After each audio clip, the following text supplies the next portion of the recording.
جبکہ ہم نشیب میں ہیں، اور جنگ جاری ہوتی ہے تو بلندی پر ہونے کی وجہ سے گرجستانی ہمیں نقصان پہنچا سکتے ہیں۔ اس پر اور خان بولا، سلطان محترم، میرے پاس ایک تجویز ہے، اگر آپ کو پسند ہو تو اس پر عمل کر کے دیکھ لیجئے۔ پاسبانوں کا سپہ سالار یہ سن کر کہنے لگا کہ اور خان جلدی سے تجویز بتاؤ۔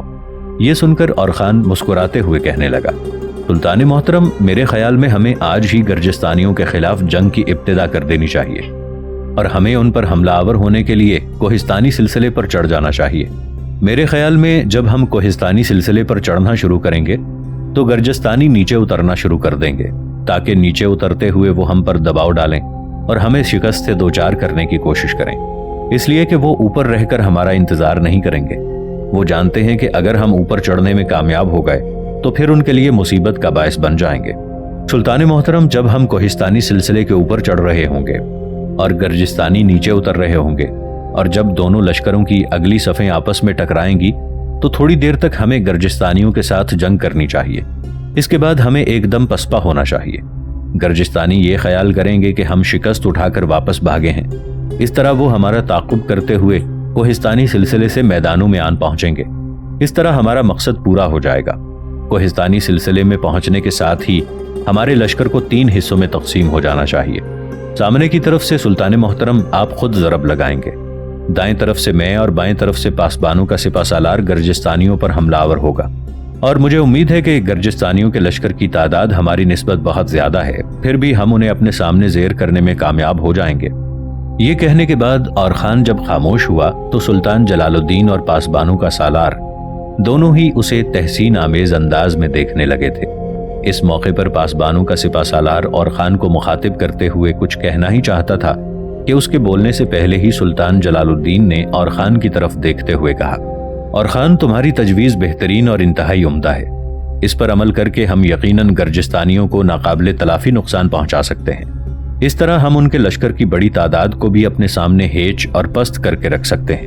دیکھو میرے دونوں بھائیوں، یہ معاملہ طے شدہ ہے کہ ابھی تھوڑی دیر تک ہم گرجستانیوں سے جنگ کی ابتدا کریں گے، اور جنگ کرنے کا طریقہ کار یہی ہوگا جو ابھی اور خان نے بیان کیا ہے۔ یہاں تک کہنے کے بعد سلطان جلال الدین تھوڑی دیر تک رکے، پھر وہ پاسبانوں کے سپہ سالار کو مخاطب کرتے ہوئے کہنے لگے، میرے عزیز، شاید تمہیں خبر ہوگی کہ میں نے اور خان دونوں نے مل کر تبریز شہر کو فتح کر لیا ہے، اور اب وہ ہمارے قبضے میں ہے۔ تبریز شہر کا حاکم اوزبک پہلوان گنجا کی طرف بھاگا تھا، جبکہ اس کی بیوی یعنی تبریز کی ملکہ نے مجھ سے التماس کی تھی کہ میں اسے اپنے حرم میں داخل کر لوں، لہٰذا میں نے اس کی تجویز کو منظور کیا اور وہ میرے حرم میں شامل ہے۔ دوسری بات میں تم سے یہ کہوں گا کہ اب چونکہ میں اور خان کی حالت پہلے کی نسبت کافی بہتر ہو گئی ہے، لہٰذا ہم نے اپنا ایک وزیر مقرر کیا ہے جس کا نام شرف الملک ہے، اور ایک کاتب بھی رکھا ہے جس کا نام احمد ہے، اور یہ ابن احمد انشا پردازی میں اپنا جواب نہیں رکھتا۔ میرے بھائیوں، ہمیں اٹھ کر اپنی طے شدہ تدبیر کے مطابق گرجستانیوں کے خلاف حرکت میں آنا چاہیے۔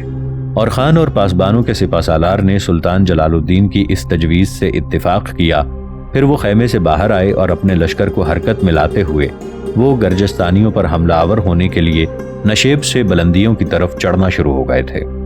گرجستانیوں کے سپہ سالار شلوا نے جب دیکھا کہ سلطان جلال الدین آخری جنگ کی ابتدا کرنے کے لیے نشیب سے کوہستانی بلندیوں کی طرف چڑھنا شروع ہو گئے ہیں، تو اسے شلوا نے سلطان جلال الدین کی حماقت اور غلطی پر تعبیر کرتے ہوئے بے حد خوشی کا اظہار کیا، اس لیے کہ وہ جانتا تھا کہ جب وہ اونچائی کی طرف سے نشیب کی سمت حملہ آور ہوگا تو سلطان جلال الدین کا لشکر دباؤ کو برداشت نہ کرتے ہوئے اس صورت میں پسپا ہونے پر مجبور ہو جائے گا۔ بہرحال سلطان اپنے لشکر کے ساتھ بڑی تیزی سے چڑھائی چڑھتا ہوا اوپر آیا۔ گرجستانیوں کا سپہ سالار طاق میں رہا۔ جب سلطان کوہستانی سلسلوں کی آدھی سے زائد بلندیوں کو چڑھتے ہوئے اوپر آئے، تب شلوا اپنے لشکر کے ساتھ اذیتوں کے سمندر اور کائنات کی نبضیں لرزا دینے والی نفرتوں کی اداس رت کی طرح حرکت میں آیا، اور آگے بڑھتے ہوئے اس نے زندگی کی بے کرا مسافتوں میں درد کے قلزم اور صدیوں کے زنگ آلود صحرا میں شب کے اندھیروں کی طرح سلطان جلال الدین کے لشکر پر نزول کر دیا تھا۔ دوسری طرف سلطان جلال الدین اور خان پاسبانوں کا سپہ سالار اور ان کے لشکری پہلے سے طے شدہ تدبیر کے مطابق اپنا اپنا کام سر انجام دے رہے تھے۔ جب شلوا اپنے گرجستانیوں کے لشکر کے ساتھ سلطان کے لشکر پر حملہ آور ہوا تو سلطان کے لشکر کی اگلی صفوں نے تھوڑی دیر تک اس حملے کو روکا اور اپنے آپ کو دفاع تک محدود رکھا۔ پھر سلطان کا اشارہ ملتے ہی